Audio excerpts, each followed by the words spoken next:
The weapons maintenance facility at Camp Azalea smelled like gun oil and desert dust. Rows of metal racks lined the concrete walls, holding everything from M4 carbines to squad automatic weapons, all tagged and logged for forward deployment to Iraq.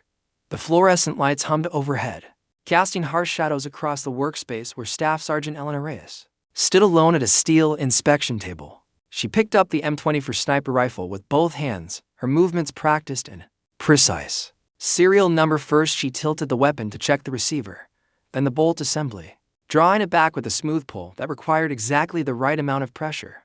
Her fingers moved to the trigger housing, checking for wear on the sear engagement. "Careful with that, Mum," a voice called out from across the room. "It's not a stapler." Laughter erupted from 3 soldiers near the armory entrance. Specialist Damon Cross, barely 24, and wearing his deployment patch like a badge of honor, leaned against a weapon rack with his arms crossed.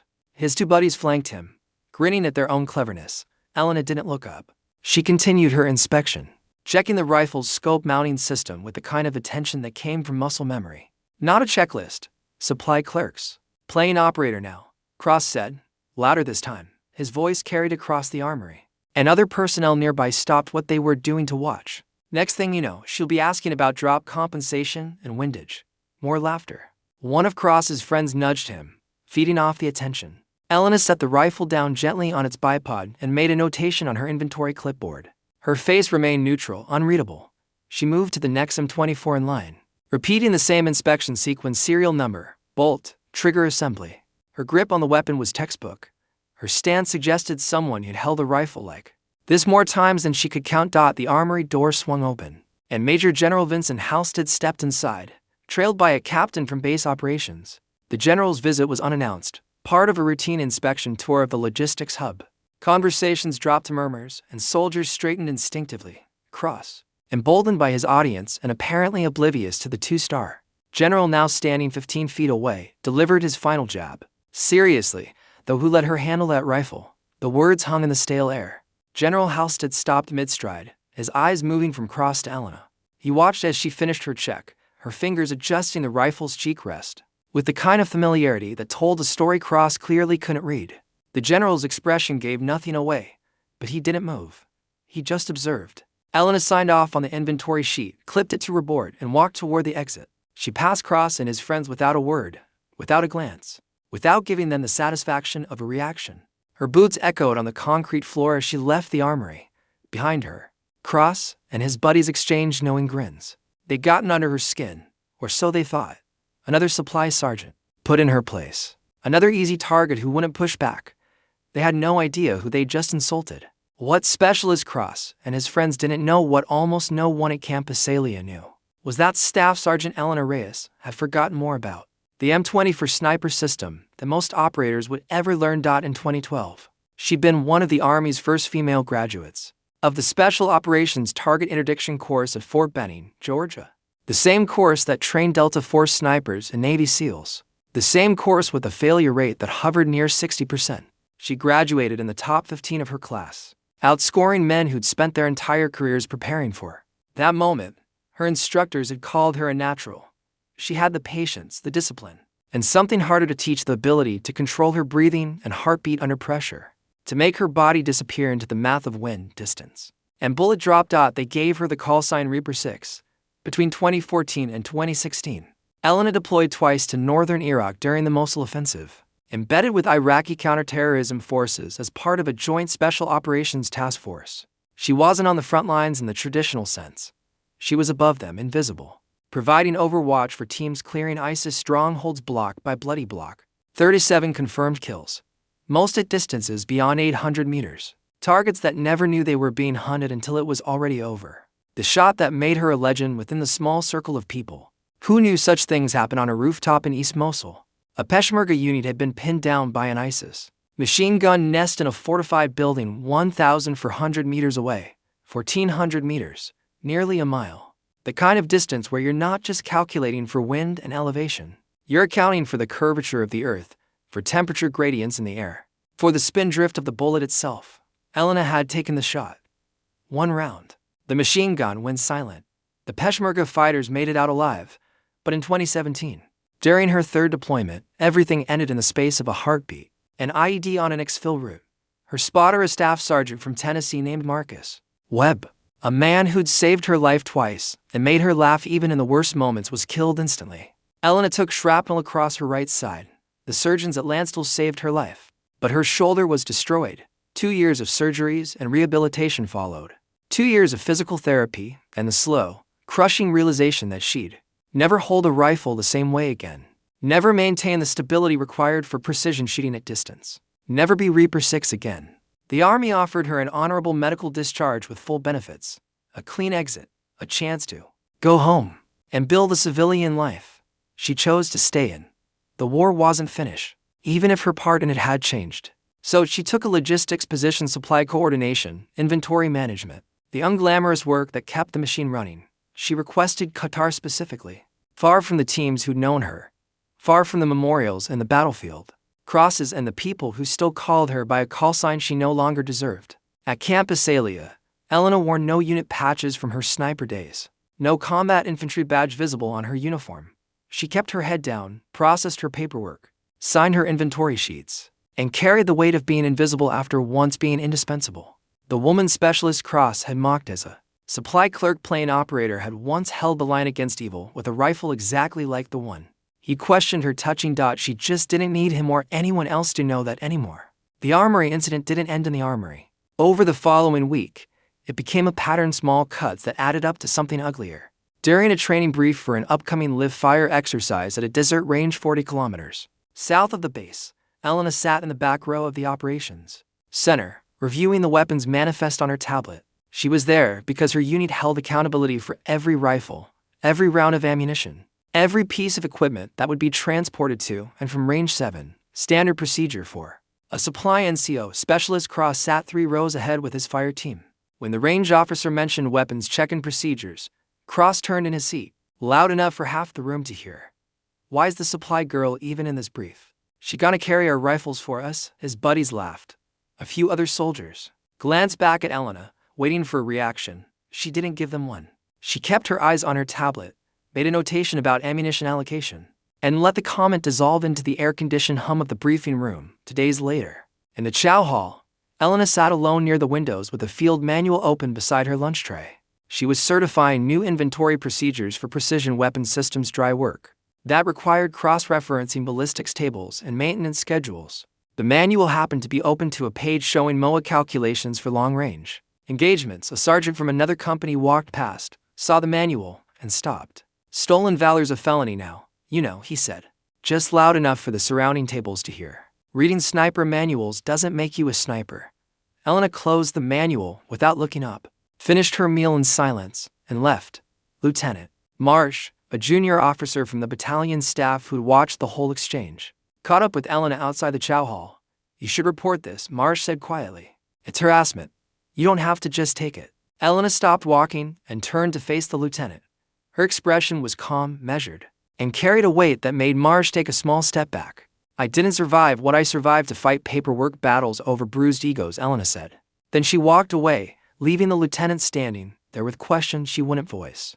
But for those few people who were paying attention, really paying attention, small details began to emerge. Details that didn't fit the narrative of a quiet supply clerk who let herself be pushed around. When Elena stepped outside buildings, she paused for just a second, her eyes tracking something invisible in the air. Wind direction, wind speed, the kind of automatic assessment that came from years of needing to know exactly how air moved across distance. In meetings and briefings, she never sat with her back to the door. She positioned herself where she had clear sightlines to exits, to windows, to anyone entering the room. Old habits from a life where positioning meant survival. One afternoon, a maintenance cart backfired in the motor pool with a sound like a rifle shot. Every soldier in the area flinched or ducked. Every soldier except Elena, who stood completely still, her right hand moving instinctively toward her hip where a sidearm would be holstered. The motion lasted less than a second before she caught herself and lowered her hand. Major General Halstead noticed.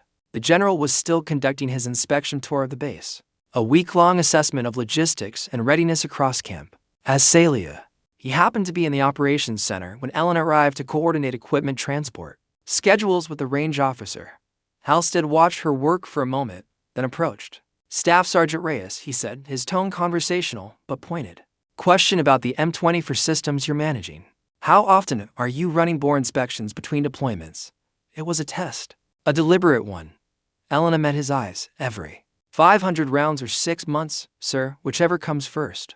We're also checking for throat erosion and tracking barrel life against manufacturer specs. Anything over 3,000 rounds gets flagged for accuracy testing of the weapons. Showing more than 1 MOA deviation from 0 at 600 meters. It gets pulled for barrel replacement. The general's eyes narrowed slightly.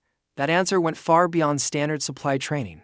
MOA adjustments, minute of angle calculations, and barrel harmonics weren't things most logistics personnel understood at that level of technical precision. Where'd you learn that, Staff Sergeant? Halstead asked. Elena held his gaze for just a moment longer than necessary. Experience, sir. She didn't elaborate. The general didn't push, but something in his expression shifted a flicker of recognition. Or maybe just curiosity that hadn't been satisfied. Meanwhile, Specialist Cross was escalating in his own way. 2 days before the live fire exercise, he submitted a formal request through his chain of command to have Elena removed from range oversight duties. His justification was typed in neat, official language. SSG Reyes lacks the technical understanding of weapon systems necessary to ensure proper safety protocols during live fire operations. The request was denied by the battalion operations officer within an hour, but the message was clear. Cross didn't just want to mock her. He wanted her gone, humiliated, proven incompetent in front of everyone who'd watched him ridicule her. The tension coiled tighter. The live fire exercise was scheduled for 48 hours away, and Elena kept her head down, signed her paperwork, and prepared to do the job no one thought she could handle. Range 7 sat in the middle of nowhere, 40 kilometers south of camp. Azalea, where the desert stretched flat and featureless under a sky bleached white by the sun. The range had been carved out of nothing steel target frames at 300, 500, and 800 meters, concrete firing positions, and a small operations tent where the range officer managed the exercise from behind radio, equipment, and range cards. 40 soldiers had made the convoy out that morning, loaded with M24 and M110 sniper systems for long-range marksmanship qualifications. Elena had ridden in the last vehicle, her clipboard thick with accountability documents and safety checklist. She set up her station near the ammo point, tracking every weapon, every magazine, every round that moved downrange. Specialist Cross and his team were among the shooters. He'd barely acknowledged Elena when he signed out his M24. Just a smirk and a muttered comment to his spotter about babysitters. The exercise had started smoothly. Shooters rotated through the firing line, working their way through distance progressions while range safeties called corrections and the range officer maintained control. The crack of rifle fire echoed across the empty desert. Spotters called impacts. The morning heat shimmered off the sand. Major General Halstead had decided to stay and observe, standing near the operations tent with his arms crossed, watching the exercise with the critical eye of someone who'd spent decades evaluating readiness. Then, just after 1100 hours, the horizon changed. It started as a dark smudge to the west, barely visible against the pale sky. Within 5 minutes, it became a wall, a churning mass of sand and wind that swallowed the desert as it raced toward the range. The temperature dropped 10 degrees in seconds. The air itself seemed to turn solid. Cease fire, cease fire, the range officer shouted, his voice cutting through the growing wind. All weapons conditioned for immediate accountability and retrieval. Soldiers scrambled. The sandstorm hit like a fist, reducing visibility to near zero in moments. The world became a howling chaos of sand and dust that stung exposed skin and forced everyone to shield their faces. The operations tent shuddered against its stakes.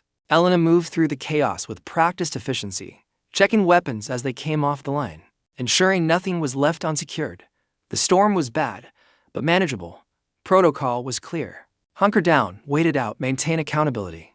Then the radio in the operations tent crackled with a transmission that changed everything. Range 7, this is Qatari liaison vehicle. We have a situation. The range officer, Captain Mendez, grabbed the handset. Go ahead, liaison. Our vehicle has stalled in the Wadi at grid November Victor 37. Communication equipment is failing. We are mobile and cannot static drown the rest. Captain Mendez went pale. The Qatari liaison officer and major from their armed forces had been observing the exercise from a position 900 meters downrange, parked in a shallow depression with a clear view of the range. Now he was stranded, exposed, and unreachable by radio in the middle of a sandstorm. Get a QRF vehicle ready, Mendez ordered. We need to extract them now. But before anyone could move, One of the range safeties manning a spotting scope called out from near the firing line. "Sir, I've got movement near the Qatari vehicle, multiple contacts." Mendez grabbed binoculars and moved to the safety's position, squinting through the blowing sand. "What am I looking at? Thought it was a desert fox at first. But sir, those are people, 3 individuals, armed, moving toward the Qatari vehicle from the north." The captain's jaw tightened. Smugglers, most likely, or border crossers who'd wandered into the restricted military zone, completely unaware they were on an active range. Either way, the situation had just transformed from a vehicle recovery into a potential international incident and security threat. Foreign liaison officer stranded, unknown armed individuals in the area, zero visibility, no communication. "I need eyes on that position now," Mendez said, his voice tight. "I need to know if those individuals are hostile, if the Qatari vehicle is secure, and the safest corridor." For the QRF to approach without escalating the situation, he turned to cross his spotter, a corporal who'd been assigned as the primary observer for the exercise. "Get on a scope and give me a situation report." The corporal moved to the firing line, set up behind a spotting scope, and stared into the blowing sand for 30 seconds. Then a minute, his hands adjusted the focus ring repeatedly. "Well," Mendez demanded, "sir, I can't see shit in this dust," the corporal admitted, his voice cracking slightly. "My scope's got sand in the lens assembly. Everything's just it's all brown, sir. I can't give you reliable intel." Captain Mendez's face went from pale to ashen. He was facing a nightmare scenario, a foreign officer in danger, unknown armed contacts, and no reliable eyes on the situation. Sending vehicles blind into that mess could get people killed or trigger an international incident. Waiting could do the same. The captain stood frozen, his mind clearly racing through bad options and worse outcomes. Major General Halstead stepped forward, his voice cutting through the wind with the kind of authority that came from making hard decisions in bad situations for 30 years. "Who here has real downrange experience in conditions like this?" the general asked. His eye swept across the assembled soldiers. "Who can glass a target area in a sandstorm and give me accurate intelligence?" Silence. 40 soldiers stood in the blowing sand and not one of them spoke. Then, quietly from the back, "Near the ammo point, sir." "I do." Every head turned. Staff Sergeant Elena Reyes stepped forward from her position, her uniform already covered in dust. Her expression calm and steady. Specialist Cross stared at her in disbelief. The range officer looked between Elena and the general, clearly uncertain. But General Halstead's eyes locked onto Elena with an intensity that suggested he'd been waiting for exactly this moment. "Then get to work, Staff Sergeant," the general said. Captain Mendez looked at Elena like she'd just offered him a life raft in the middle of the ocean. "Can you assess the situation, Staff Sergeant?" "Yes, sir," Elena said.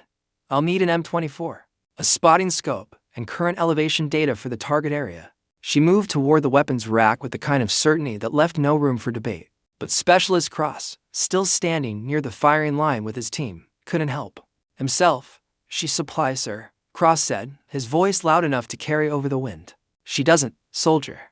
General Halstead cut him off with a single word, sharp as a blade. The tone left no room for argument, no space for objection. Cross's mouth snapped shut. Elena retrieved an M24 from the rack, checked the chamber out, of pure habit, and slung a spotting scope over her shoulder. She didn't ask permission. She didn't wait for approval. She moved to an elevated position behind the concrete barriers at the firing line. The same barriers that provided cover during hot ranges. The setup took 90 seconds. She laid the rifle across a sandbag rest, adjusted her body position to align with the weapon's natural point of aim, and settled into a stance that looked like she'd been born behind a scope. Her right shoulder, the one that had been destroyed by shrapnel, absorbed the rifle's weight without hesitation. Her left hand made micro adjustments to the bipod, leveling the weapon against the uneven ground. Then she went still. Around her, the sandstorm howled. Visibility was near zero for anyone without training, but Elena wasn't looking with her eyes anymore. She was reading the wind through the patterns in the dust, watching how the sand moved at different heights, calculating the micro conditions that would affect anything traveling through that air. Distance to target, 900 meters. Wind, gusting from the west at 15 to 20 knots, with eddies created by the Wadi's depression. Temperature, dropping. Air density, shifting. She brought the spotting scope up first, adjusted the focus, and began scanning the target area with methodical precision. Left to right, top to bottom, overlapping fields of view. The kind of pattern that missed nothing. Then she keyed the radio. "Range command. This is Overwatch. I have eyes on the target area." Her voice was calm, clinical, empty of emotion. Qatari. Vehicle is secure. To occupants visible inside the cab. Sheltering in place. No signs of distress. Captain Mendez grabbed the handset. Copy. What about the unknown contacts? 3 individuals, approximately 60 meters north of the vehicle, Elena reported. Adult males. Moving slowly. No tactical formation, no visible weapons. Body language is non-hostile. They appear disoriented, possibly lost. Clothing consistent with construction or labor workers, not military or tactical gear. She paused, tracking their movement through the scope. They're not approaching the vehicle with purpose. They look like they stumbled into the area by accident. The captain exhaled. Not a threat, then. Just people in the wrong place at the wrong time. I need a safe corridor for the QRF, Mendez said. Elena was already scanning. Best approach is from the southeast, using the Wadi's eastern ridge for cover. That keeps you out of the individual's direct line of sight and gives you a position of advantage if the situation changes. Speed and visibility are your enemies right now. Move slowly. Use your lights. Make yourselves obvious. You want them to see you coming so they don't panic. Copy all. Stand by for QRF movement. The quick reaction force rolled out to minutes later to vehicles moving carefully through the sandstorm, their headlights cutting weak cones through the blowing dust. Elena stayed on the scope, tracking their progress, calling adjustments over the radio when they drifted off the corridors she'd identified. QRF1. Shift left 5 meters. You're drifting into softer sand. Vehicle 2. Hold position. Let the individuals see you before you advance. Her guidance was surgical, precise. The kind of overwatch that came from years of keeping people alive in situations where one wrong call meant body bags. The QRF reached the Qatari vehicle without incident. The 3 individuals exactly as Elena had reported turned out to be Pakistani construction workers who'd wandered off from a site 15 kilometers north, completely unaware they'd crossed into a restricted military zone. No hostile intent, no weapons. Just 3 men who'd gotten lost in a sandstorm and were relieved to see help arrive. Crisis averted. Elena cleared the M24, checked the chamber twice, and stood up from her position. Sand fell from her uniform in sheets. Her right shoulder ached from the weight of the rifle and the old injuries beneath the skin, but her face showed nothing.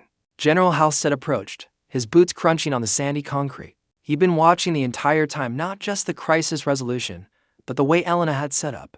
Her breathing control, the economy of her movements, the scope discipline that came from thousands of hours behind a rifle. Where did you learn to shoot, Staff Sergeant? The general asked. Elena hesitated.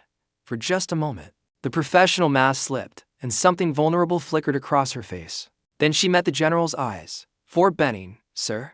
SOC, 2012. The general's expression shifted. Special Operations Target Interdiction Course, the Army's premier sniper school. His eyes narrowed slightly, pieces falling into place.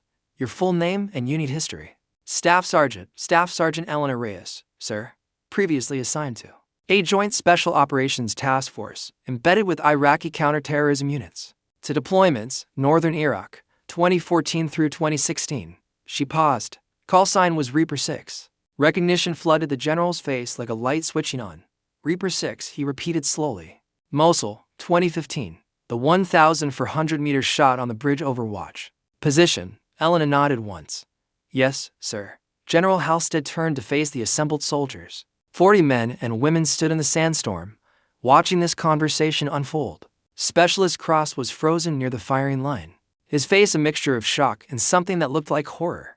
The general's voice carried across the range, cutting through the wind. This woman, he said, gesturing to Elena, has more confirmed kills than everyone here combined. She's forgotten more about this weapon system than most of you will ever learn.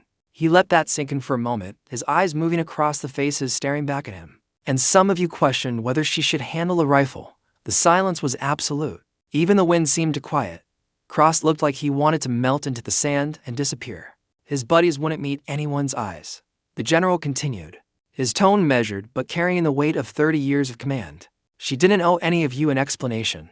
She didn't need to prove anything. But when it mattered, when we had a crisis and needed someone who could actually do the job, she stepped up. He paused, like she always has. Elena stood there, the M24 still in her hands, her expression unreadable. She didn't look triumphant. She didn't look vindicated. She just looked tired. Carry on, the general said, his tone shifting back to command authority. Get these weapons secured and prepare for convoy back to base. The soldiers scattered to their tasks, subdued and quiet. Cross walked past Elena without a word. His eyes locked on the ground. And Staff Sergeant Elena Reyes, Reaper 6, the legend no one had known was standing among them, went back to her clipboard to finish the accountability paperwork, because that was the job, and she'd never needed anyone's permission to be good at it. 2 days later, Elena was back at her desk in the supply office at Camp Asalia, processing equipment requisitions in the same quiet, methodical way she'd done for the past 6 months. The fluorescent lights hummed overhead. The air conditioner rattled in the corner. Outside, the desert heat shimmered off the tarmac, but the atmosphere had changed. The door opened, and Specialist Damon Cross stepped inside. He stood there for a moment, awkward and uncertain in a way that suggested he'd rehearsed this conversation in his head a dozen times and still didn't know how to start it. "Staff Sergeant," he finally said, his voice stripped of all the cocky bravado that had defined him in the armory a week ago. "I owe you an apology. What I said, what I did, there's no excuse for it. I was wrong, and I'm sorry." Elena looked up from her computer screen. She studied him for a moment, saw the genuine regret in his face, and gave a single nod. "Apology accepted, Specialist. No grand speech, no lecture. Just acknowledgement and the grace to let it end there." Cross hesitated, like he wanted to say more, then simply nodded back and left. In the days that followed, other small changes rippled through the base. Soldiers who'd once walked past Elena without a glance now nodded in the hallways, offered quiet greetings, held doors. The shift wasn't dramatic, no one was asking for autographs or war stories, but respect had replaced indifference. Lieutenant Marsh cut Elena in the chow hall one afternoon, her expression somewhere between awe and confusion. "You're a legend now," Marsh said. "Everyone's talking about what happened at Range 7. Elena shook her head. "I'm a supply sergeant doing my job, Lieutenant. That's all I ever wanted to be here." And she meant it. General Halstead submitted a commendation for her actions, professional recognition for crisis management and leadership under pressure. Elena didn't chase it, didn't follow up, didn't ask when it might be processed. She signed the paperwork when it crossed her desk and went back to inventory logs.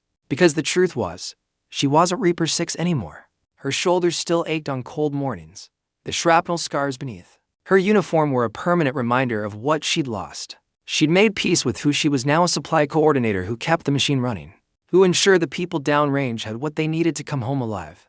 That was enough. The military is full of people like Elena Reyes, quiet professionals, carrying invisible scars, doing unglamorous jobs far from the spotlight, never seeking glory or recognition. They don't fit the Hollywood image of a hero.